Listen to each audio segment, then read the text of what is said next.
Welcome to the SDR Disco Call vidcast and podcast, a show designed for brand new sales reps working in the world of tech sales. I'm your host, Neil Buyan, and I'm going to be taking you on a journey on the SDR Disco Call vidcast and podcast.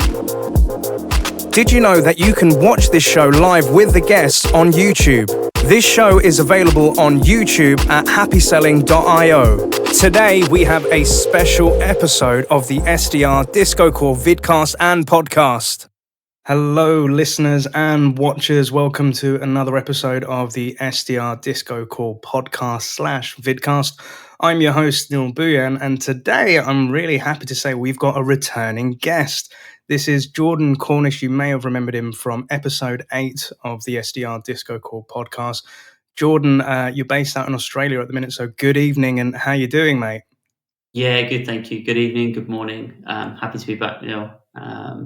Love chatting, so looking forward to it today. Wicked. Thank you so much, dude. So, Jordan, some of the listeners and watchers may remember you from the previous season on season 1. But for those that don't know you, I haven't met you yet, could you just give us an introduction as to who are you, like where are you working, what's your role, and just a little bit of background information about yourself, sir? Yeah, absolutely. So I'm Jordan Cornish. I'm now an account executive at Showpad, which is a revenue enablement software supporting go-to-market teams.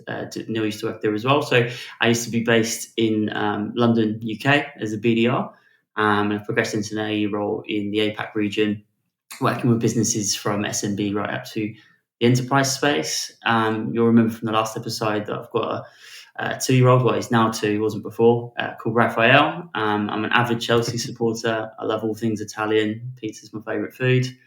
Excited to be here today as well. Grazie. Thank you very much, Jordan. And yes, I think this is going to be a really interesting episode because, again, for the audience and watchers out there, this is predominantly for brand new SDRs or BDRs. And Jordan was in that position, and now he's been, he's promoted and he's progressed into an actual closing role.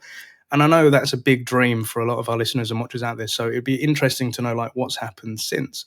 But obviously, to set the scene, so if you're listening to this in your local podcast platform, please make sure you like and give a comment and rating to us. And if you're watching this on our YouTube channel, please make sure that you like, comment, and subscribe below. But for the watchers, we're looking at your LinkedIn profile. So obviously just giving a bit of context as to, like what's happened since we last spoke. So obviously at Showpad, working as a BDR, you was based out in London. You've now moved out to Oz in Australia and you're a commercial account executive. You've been doing this for the last 8 months. And as it mentioned, when we last met you down on episode 8, we had a lot of great insights and information from yourself. So I think things we were learning was, your tips and tricks to other sellers, onboarding as a BDR and best practices, the day in the life of Jordan and Sunday sessions. Like I remember that prepping up on a Sunday, getting ready for the working week. We were talking about video messaging. We were talking about, being pitch perfect and Jordan's key takeaways. So Jordan, I'd love to know since episode 8, like what's been going on in your world, what's changed, and what does it feel like to be an AE, sir?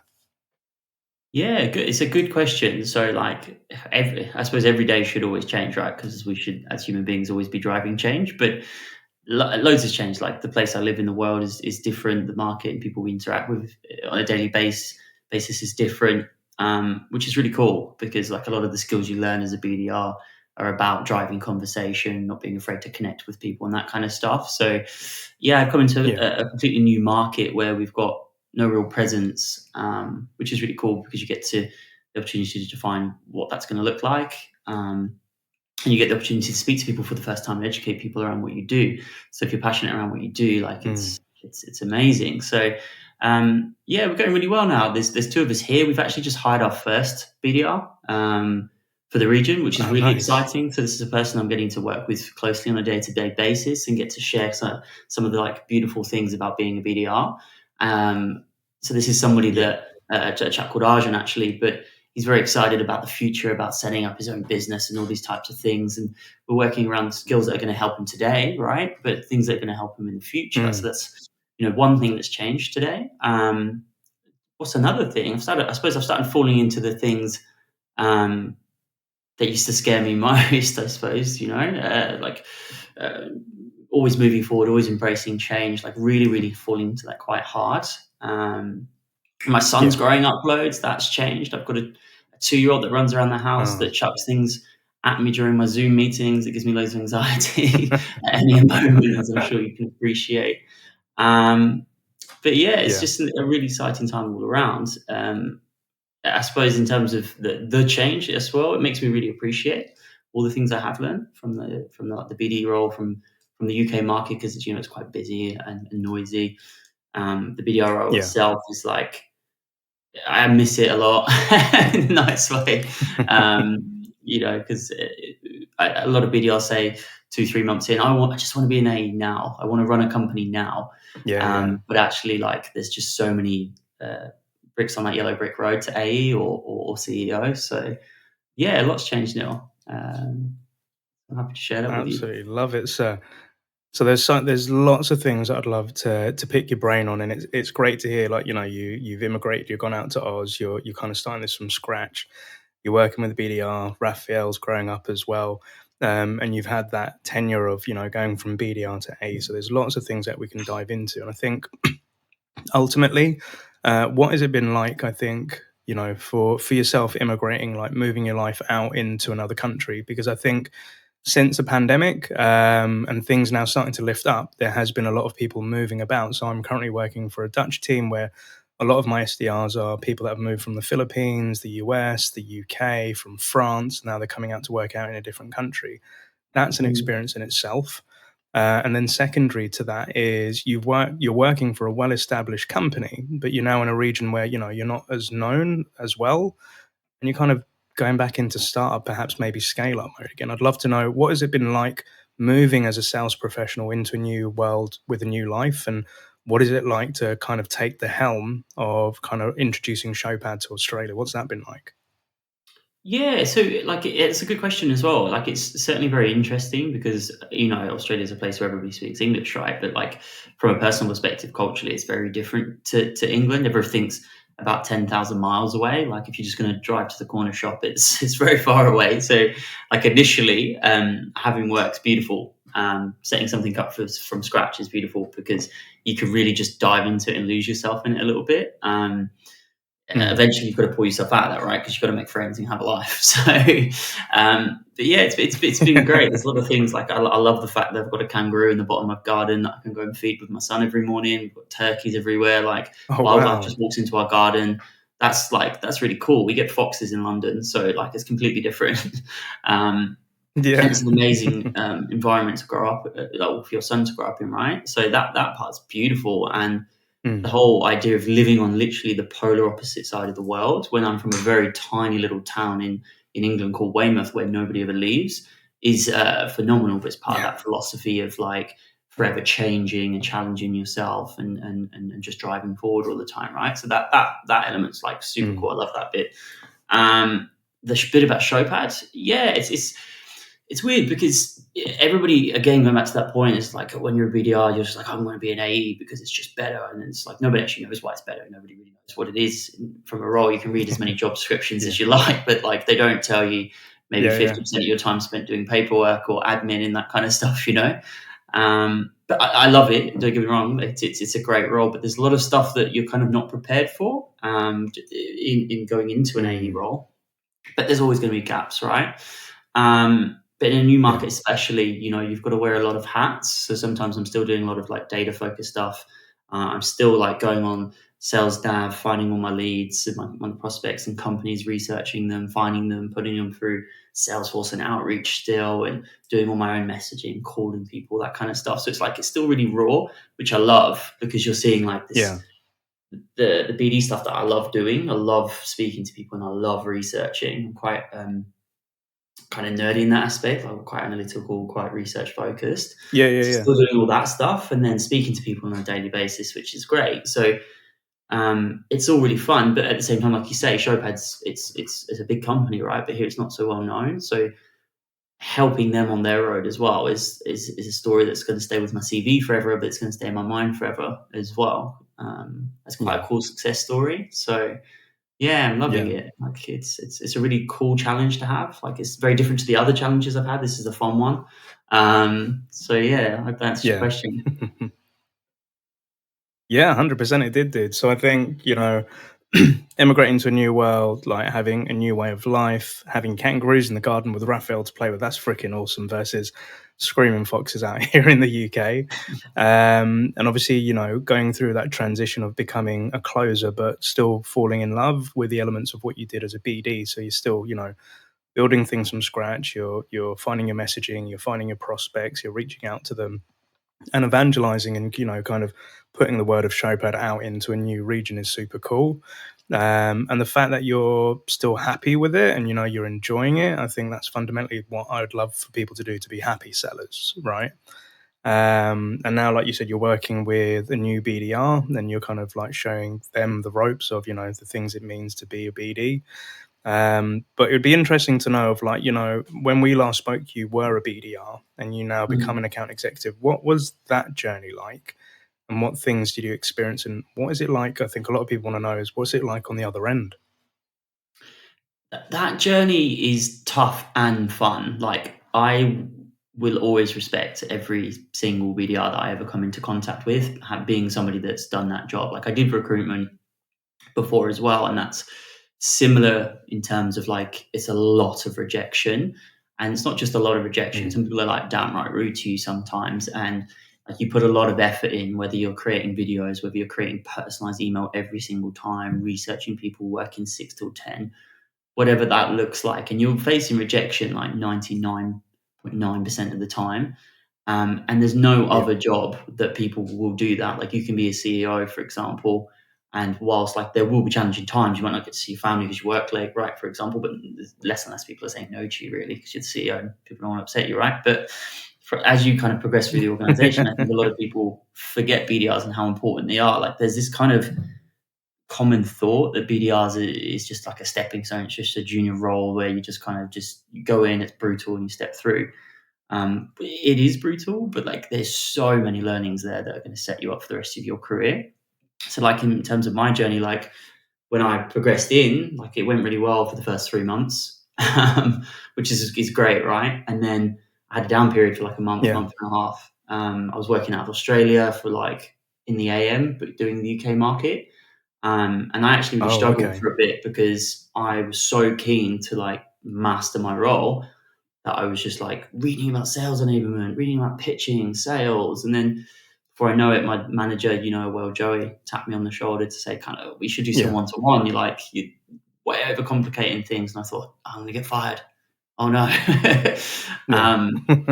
Which is like, it's always worrying, right? But we went through this journey of kind of self development, really focusing on simplifying things and really mastering process and that kind of stuff. And that really that helped a lot as a BDR, like nailing down those kind of key Mm, things, keeping it simple, having your process, knowing your motivators, for example. Because like not every day is going to be easy. You're not going to come in every single day and be like, I'm motivated to get told to sod off all the time. yeah. So that was really helpful. So I did that for quite a while, and that's kind of what saw the uptrend in terms of success and just trying Yeah. to master consistency thereafter because it's all good to compete against or try and be number one, but once you reach number one, maybe whether for a month or for a week, like you've got no one else to compete against, and your motivation is going to drop. So you need to know why you're driving forward all Yeah. the time, and I think that's very important. That's a good point.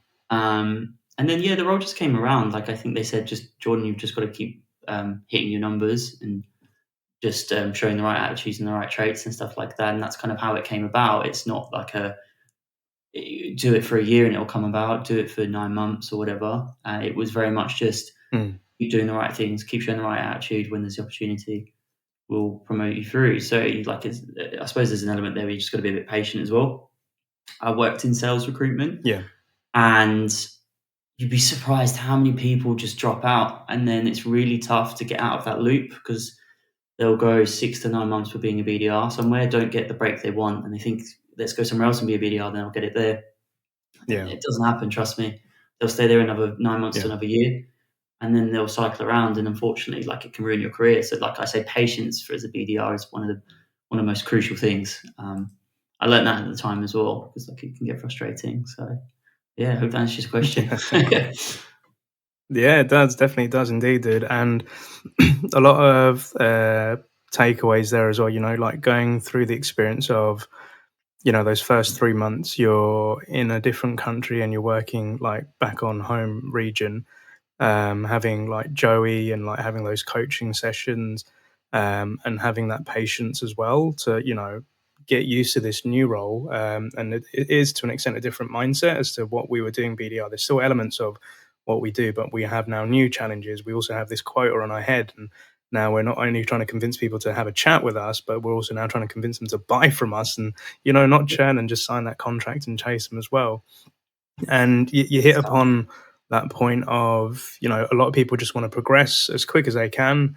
It's something I've faced personally, and I've faced with people that I've managed, and it's stuff that I'm going through right now, where it's that verbiage of, hey, I've been doing this job for about 6 or 7 months. So I've hit my quota, and I just kind of want to know what the next step is. And I ask them, well, what do you foresee that next step as? And they're like, oh, I really want to do demos. I want to become a closer. And I've turned around to people and said, I don't think you're ready. And there is that look of disdain and frustration. And I kind of say to them, I said, look, on average, it takes around, 12 to 14 months to really become proficient as a BDR or an SDR. And it's not, the goal isn't just about hitting your quota, it's about professional development, learning certain skills around, objection handling, stakeholder management, how to lead a conversation and, get into the technicals and provide a demo and do. There's so many different things that you can so still much. learn as an SDR. And when, Mm. when you push it back to them that way, they're like, well, no, I've hit my target. Like, why can't I have it? And it's because I thought the same thing. And I remember when I got promoted into the AE role, I was like, yeah, I've made it. I can do demos now. I can send out DocuSigns. I've got this. And like you said, like first 3 months, it goes fine. I closed 2 deals in my first 3 months. And then I had this lull of 2 or 3 months with nothing. Then I had my VP of sales saying, like, Neil, what the hell's going on? I'm like, I don't know. I did everything that I was doing as an SDR. I'm giving the demo and I didn't learn a lot of things. Um, and it would be interesting to know, like, what advice, like where you said, like, have patience. Mm. If they're going to be patient, what should they be doing in that time of being patient to get them ready to become like somebody like you? Yeah, and that's a good question. Like Reese Mason as well. I used to pick his brain a lot, like around the kind of transition period, because like the Yeah. guy's a great AE, he was a great SDR. So I used to pick his brain a lot, and he gave me a list of things that, and actually they weren't what I thought they were. Like everybody kind of thinks, like as you just said, then Neil, oh, I want to be an AE, like I want to demo, I want to do this. But actually, most of the AE process isn't demoing. Obviously, that's like the demonstration of the value or showing how you solve a problem. But a lot of it's actually research. It's listening. It's knowing how to articulate value. Like actually going, I'm quite jealous of the BDRs because on a daily basis they get to be able to articulate challenges and articulate value on a daily basis. So they're super super sharp. Um, the fact that they kind of want to Mm. move away from that, like and be in a hurry to move away from that, they shouldn't. They should kind of be learning how to not only articulate value, but articulate value, learn how to translate that into business value, from like whatever the challenges you're solving to like the business impacts and stuff like that. More so than demoing, if that makes sense. The demoing can come later. You can demo Mm. great, but if you're showing features, product of the product and functions and it serves to not be a good AE. I'd say that was one of my quickest failings. Is I was doing a lot of just demo and feature function, and I kind of forgot Yeah. about the whole like value articulation, having a conversation, being a bit more relaxed. And that was what I suppose made me okay, like all good at my job as a BDR was just being relaxed and having conversations, listening to people, understanding, trying to solve their challenges, that kind of stuff. Yeah. We're always in a hurry to do everything, like you say, like you get 1 or 2 months of target under your belt and you're like, that's it, I can conquer the world. But like try and do it for 12 months Yeah. consistent. It's not easy. I can tell you Yeah. that. So everybody's kind of always in a hurry, and then that translate when you get into an 8-year-old, you get in, and people don't take the self development curve seriously either. I used to see that as a Mm. as a recruiter. Um, as well, everyone's just in a hurry just to get in and close a deal. But you've got to remember that deal's a person, that deal's a company as well. So That's Yeah, my, I suppose that's my thoughts. absolutely, 100% agree, mate.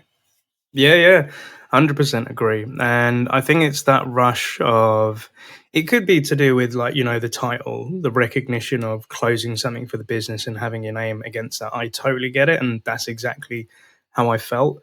And like going into that role, it's like that honeymoon period. You get the promotion, you get to tell your friends, family, yeah, I'm an AE now. I can do this thing. And I've watched my AE do demos. I know I can smash this and I know how this feature works. And when you're talking about the value of how something's going to help benefit like their sales reps or their sales leaders, but then what's the, like you said, the business value as to how could this help with top line revenue? How can it do this sort of stuff? As an Mm, SDR, I couldn't talk to that. I could only talk about the value that other personas had seen in the platform and why they liked it and why they want to buy from us. But mm, what would be the ROI for that business, and sit down with a stakeholder and say, right, if you work with us or partner with us, that's what I learned as an AE, not to say you're a customer, but you're a partner. These are the things that we're going to strategically do with your business to help hit these top line revenue goals and these objectives and initiatives. I had to learn that by watching the other AEs and VPs of sales have these conversations. And I really felt out of depth when I was doing it as well. And thinking strategically, that's something I didn't do when I was an AE. Well, when I first got promoted as an AE. So one thing, like I'll give you a real life example. Currently working at a company called Happio, mm, and I joined in like their sales meetings they have with their AEs and with the VP of sales. And each at the end of each quarter, he asks the account executives to bring like a game plan for the following quarter. Okay, what are the accounts you're going after? What industries? What are you going to be focusing on? What parts of the platform is they're going to be the thing that's going to help out in these different new regions because we're a scale up at the moment. mm, And I would watch AE after AE like present like 4 to 5 slides as to why they picked this region, what do they need in terms of pipeline, what did they need from their SDRs, what did they need from marketing, etc., etc. And I sat there and I was just like, all right, these are QBRs, right, in essence, and they're yeah, reporting it to the VP of sales. And I was thinking, why don't I do this with my team? Because right now we just talk about what we're going after for the week, what we're doing for the month, and where did we get in terms of opportunities and meetings booked. And I started thinking, right, if these people want to become AEs, why don't I treat them like AEs and ask them to come up with plans? So we came up with the concept of using SMART goals, so nice. specific, measurable, attainable, time bound goals. And I showed them examples of how I build game plans for an SDR team. I showed Mm, them it and I said, okay, I'd like you to go away and come up with your own game plan for Q4. And at first, they were all looking at me like, "Why the hell do we have to do this?" And I'm like, "Trust me, just work with me, humor me here, right?" And they went away. They like did stuff in their CRM. They did some analysis. They looked at the meetings they've booked for the past 6 months. They've seen where their successes are. They're looking at what channels, if it's email, if it's phone, if it's LinkedIn. And after a few sessions, they've now come up with their own game plans of how they're going to attack Q4. And at the end of it, I asked them the question, "What did you feel like going through this exercise?" And they said, I've never really seen where my successes have come from, and I've never really understood like how our CRM works. But I now yeah, have a better idea and focus of where I should be going, whereas before I was just a bit sporadic. And I said, "Great, now I'm not telling you what to do. You've told me what you're going to do, and I'm going to help you keep accountable to it." And that's how I think, a coach and a rep relationship should be like. yeah. And the fundamental thing that I said to them after that was, I said, if you ever want a job as an AE, know that when you go in front of the VP of sales, one of the first questions he's going to ask you is, okay, what's going to be your plan going into the quarter? Now you've got that experience of getting ready for it. But I'd love to know from your point of view, Jordan, like what things did you do to help prepare yourself as an AE? And how do you set up your time now? Like I remember we were talking about Sunday sessions. Like how do you work as an AE? Yeah, yeah, it's a good question. So I used to have all these like mad Excel sheets, exactly that. So I used to break down all my data into what I used to call my success sheet. So I used to have an Excel of activity, um, and I used to break down my calls, my emails, my conversion rates, how many like calls to meetings I got, so how many conversations and stuff I needed to have, and whatnot. And then I'd keep this like huge spreadsheet of like people I've spoken to ever with 3 month callbacks. I know I could use CRM, right? But it's just the way I chose to work. My manager's probably going to just be like, oh God. Um, but I was just hyper organized. So the Sunday sessions came about because I said, like, if you don't plan, you plan to fail, right? By the time you get in on a Monday morning, somebody else Mm, is already doing something that somebody else is already doing something, they're already in your place. Whether it's somebody that's a frenemy, maybe it's a recruiter that's now taking up your time, maybe it's the Amazon delivery man. It doesn't matter. If you weren't planning to do something, then somebody else is doing it instead of you. So that's kind of taken through. I'm a big believer of like, you don't go outside of your front door. Like if you want to go to work, if you want to go to the gym, you know how to get there, right? You either get in your car and you take the M1 and you go here or whatever. And it's the same for anything you do in life, whether it's you're a BDR or whether you're an AE, you've got to know how you get somewhere. And that comes from data or knowing your success, whatever that looks like to you. And you work backwards from it. So when you go into an AE role, learning all of this and having all this kind of optimization around performance and planning really helped, because I took a number and I worked backwards from that number into activity, based off of like success rates of like EMEA and Europe and stuff like that. So there was a couple of different variables and stuff like that changed. But also, so there was that one piece of how do I get success around data and planning those accounts and stuff, right? And then your motivators. So my motivator, actually, funny enough, isn't money as an AE or as a BDR, which is mad, right? Because I'm a salesperson, but it's not. Money buys me financial freedom, but there's other victories around that. So I actually like, I love working with or speaking to new people. So I make soft targets of like having nice conversations with people per month, whether that be it comes from a meeting or not. I just love learning about new people. So that's like a soft goal for me. I love doing that.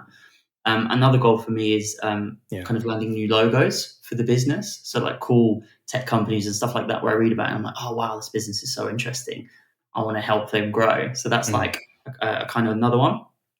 And the third one is a weird one. It's how much I can save into my son's bank account as well from a savings perspective, because I want to set the little guy up for a comfortable future. I want him to be able to do things that I couldn't do, right? Travel Europe, take a year off and do nothing. I don't know. Who cares? But like I said as well, so there's all that planning that goes into it, but there's also those other variables that you don't think about, like your motivations completely change because you're not like, I need to get to AE now. People get to AE and obviously you can still drop off. So yeah, I'd say they were just as fundamentally important. What else? Always pick the brains of other AEs as well, right? Those guys have failed way before you did, and they've succeeded way before you did. Whether it feels like a stupid question, like they say there's no such thing as a stupid question, just ask it. Like the worst thing someone can do is laugh at you, and then you could just maybe stay clear of them next time. But just got to get on with it, and just learn. I'd say. I read so many books. I think I read Medic by Andy White. There was another one, Prospect Problem Prospect or something, like moving into an AE role. How do I get better at prospecting as an AE so I don't have to do quite as much of it as your time becomes kind of more stretched? So and a lot of that's still taken over, like the diary balancing as well. That's also taken over as well. It's highly optimized. I don't outbound on a Monday. I still plan on a Sunday, that kind of stuff as well. So there's a lot of similarities still. I freaking love it, dude. Like from meeting you last year and doing the show, hearing the amount of growth and maturity that's now come into this, and like still encompassing a lot of things that you learn as like a BDR, and now taking on to this new responsibility of an AE. Super proud, bruv. That's what the first thing that I can say with it as well. And amicable, like with what you're looking to do for your future and also like providing for your son as well. That's one of my motivators, because again, I've said this multiple times on the show, money does not motivate me. Money is a means to a next step. And like, I want that financial freedom, and being able to provide something for your family. That's really admirable, mate. And like all these things that have been going through your life and your experiences and the stuff that you're doing. And like you said, keeping up to date with books, like how should you be prospecting? How can you be an AE as well as doing your own prospects? I genuinely believe that AEs are not there just to close. They have to do their own pipeline generation efforts, because if they want a BDR to do it from them, you have to lead by example, right?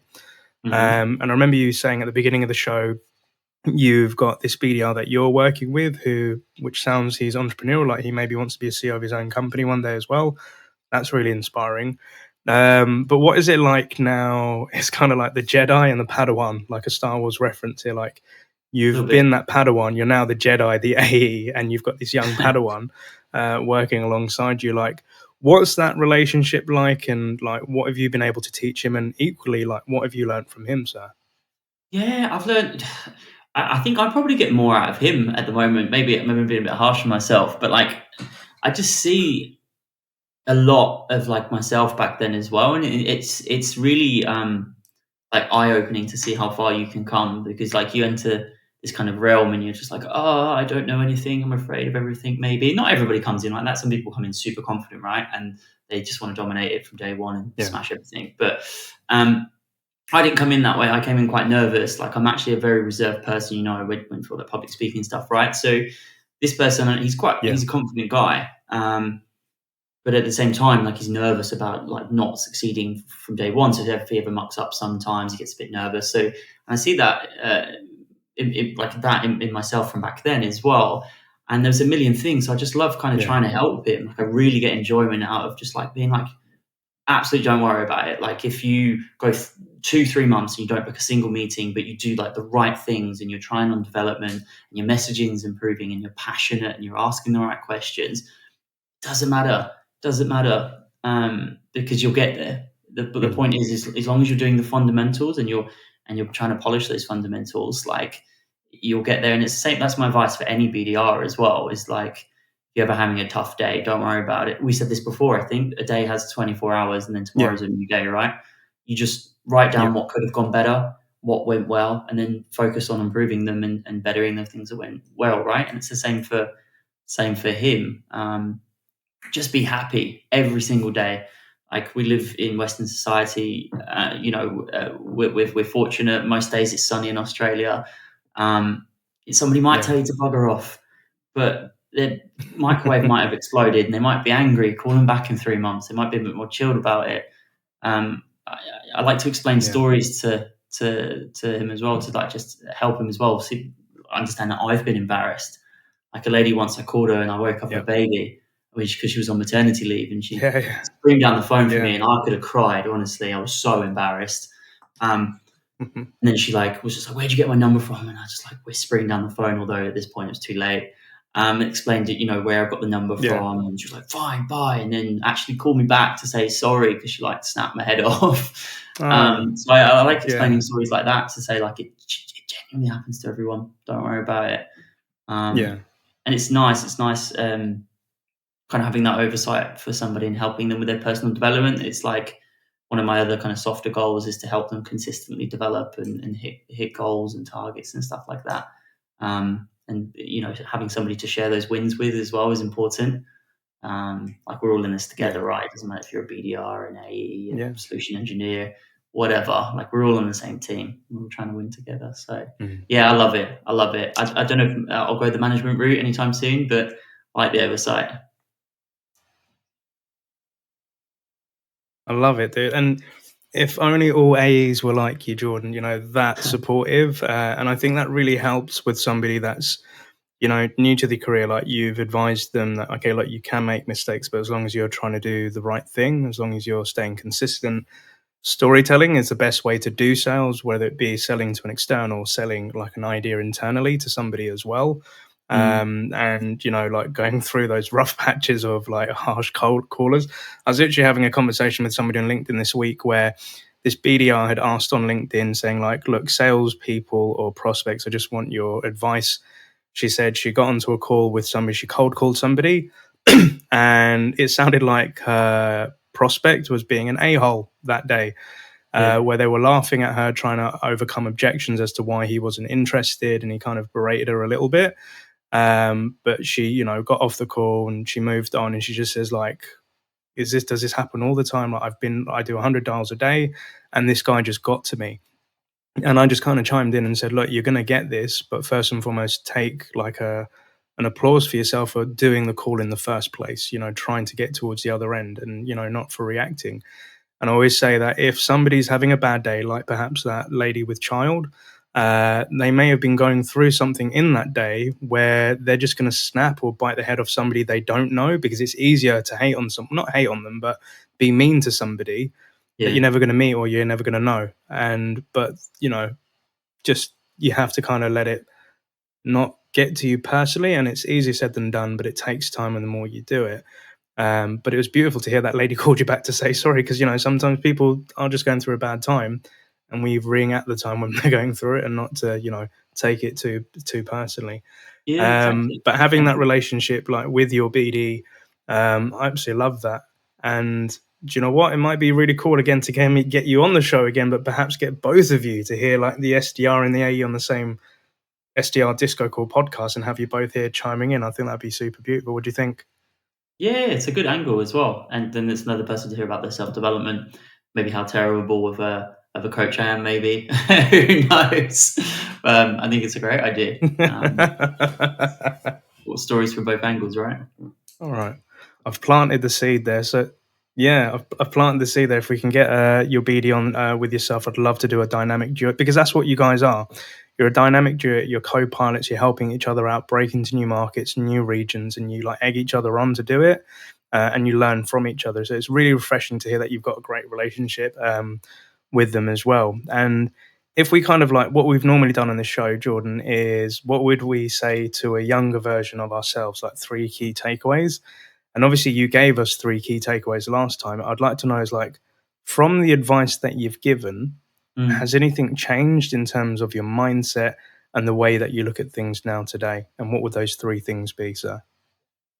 Yeah, I think it's not so much that they change a lot; it's that they kind of evolve a little bit, if that makes sense. Because one of the things is like um, just work. One of the things I think was like just working hard all the time, working hard and smart. But like that's changed a little bit with the dynamic of the way we work today. Like working home, no more commutes, no more distraction from offices and stuff like that. So I just like I'd always advise people like don't ever kill yourself for a job. If you're organized enough, which is kind of a second point. If you're organized enough anyway, you can do everything that you need to do within the timeframes you need to do it. And if you want that bit of extra, then work that a little bit harder, right? But don't ever kill yourself 24/7 Yeah. for kind of anything in life, I'd say. The second thing is Yeah. have fun. Have fun. Like we're only here for a short amount of time in the grand scheme of things. So it doesn't matter, like if you miss your target by 1% that year or something, or somebody told you to bugger off, or whatever that day looks like. Just have a little bit of fun. Just smile. If somebody screams at you, just smile and say, "Oh, I'm glad I'm not having that bad of a day," for example. And it's a ride, so like enjoy Yeah. every step of the kind of rocket ship you're on. Um, Third step. Um, just embrace things, never be afraid. I'd say tackle things you're afraid of head on first. Whatever that big monstrous thing is in the Mm. day that you're just dreading, if it's not scheduled into your diary, do it first, because then your day after that's just easy, because you're not sweating about this thing that hasn't happened yet. You're just living in the now of what you're doing. You're not fretting about this thing you haven't Mm. done, or the future, or the action of something you haven't done. You've already tackled the monster today, and it's all just all downhill, Jack and Jill from there, isn't it? So that's kind of my advice. I suppose it's all kind of positive and smiley and happy, right? But that's kind of my takeaways. Yeah. I can definitely get down with those happy takeaways. So first and foremost, I agree. It is a job, and yes, it can be a career, but don't kill yourself trying to do it all. Like, taking a step back from stuff. And sometimes it's hard when you're really passionate about a role or a business and you want to see it succeed. Same way with me, like working as an SDR manager, it's something that I'm trying to get used to again, because I haven't done it for such a while and I'm doing it Mm. remotely. And sometimes I'm catching up with my VP and he's like, "So how's your week going?" I said, "Yeah, do you know what? I've been up till 9 or 10 o'clock at night, finishing off these reports and getting this training stuff." He's like, "Dude, you need to switch off at the end of the day." I said, "Yeah, but I want to get it done." He's like, "Neil, don't kill yourself, because if you're burnt out, then you're not going to be any help to us." I was like, "Yeah, you're right." And then to your second point, like, enjoy it, have fun. So if it's your calls, if it's your F ups, or doing like a role play with your AE or something like that, or reviewing calls that have gone well and haven't gone well, doing it with the team, going out with the team, having a lunch, having outings. That's the one thing I missed until I Mm. went to Amsterdam last week was, being able to hug my team and say like, and when people were booking meetings, normally in Slack, be like, "Well, hey, emoji, like celebrate," but we was actually hitting a gong or a bell in the room and like Nice. having fun with it. and then going out for drinks after. And a lot of the time the world has changed, the way we're selling has changed as well. And like, we all have limited time on this earth, so like, have fun with it, make the best of it, and enjoy what the hell you do. Like, you need to be happy sellers. That's what I'm all about. So absolutely love it, Jordan. And again, yeah, if we could get your BD on the show alongside yourself, or if it's just him, I'd love to do that, and we can see what's it like to work under Jordan. That'd be interesting to know. And I think a question I would love to ask is, so now being in an AE role, a lot of SDRs, they want to aspire to closing that deals. What's it really like closing a deal, and what's that like feeling like, and how easy is it, and how hard is it? What advice would you give out to any budding future AEs out there? I suppose it depends on your motivator a little bit, but it feels a bit euphoric, if I'm honest. When you get the first one, the first customer, the first person that's kind of willing to work with you, and you're going to get to help them, which is really cool. I personally like to sit in on some of those like after CS meetings as well, because I love to see what's going on. It's euphoric. There's nothing kind of like it, but don't get it twisted. There's far more fails like as being a BDR than there are closes. I think the average SaaS closing rate is about 3 to 5%, something like that, depending on your verticals or the sizes, right? But it's great. Yeah. It's amazing. So I'd say just again, align your kind of motivators as to why you're closing these deals, and you'll definitely close them more often. And make sure you've got that great process and around getting to those goals, right? So that's kind of my advice. And I look forward to every single person that listens to this closing their first deal in the future. Woo woo! Thank you so much, Jordan. So it's a question I always ask for every guest. So first and foremost, thank you so much for coming back on the show. As mentioned, would love to have you as many times on as possible to see how things are progressing in your career and having alongside your BD. So there's probably going to be a lot of SDRs, BDRs, or even AEs that would love to pick your brain. And predominantly I always ask, what's the best way to get in touch with you? Most people say LinkedIn, and if that's the case, that's fine. But Jordan Cornish, what is the easiest way to get in touch with yourself? You can hit me up on LinkedIn, Jordan Cornish. It's like Jordon Cornish. Jordan.cornish@showpad.com. And if you want to call an Australian number, +61 455 168 518 is my mobile. I'm happy to give anyone a chat if they want to call me. Wow. You're the first guest that's given all three channels. You're a multi-channel guy, but appreciate that. So for the listeners and watchers, I'm going to be putting the link to Jordan's LinkedIn within the show notes. I'm also going to be referencing his original episode. So if you want to hear what it was like when Jordan was first a BDR on this show, definitely have a check out, and then obviously watch this one to see the comparison and seeing how much you've grown as a salesperson. So I'm super proud and happy for you as well. But Jordan, it's been a pleasure as always. I wish everything goes well down under for yourself, for Raphael, and I look forward to catching up with you soon, sir. Cool. Cheers, Neil. Thank you, everyone, for listening as well. See you soon. Cheers.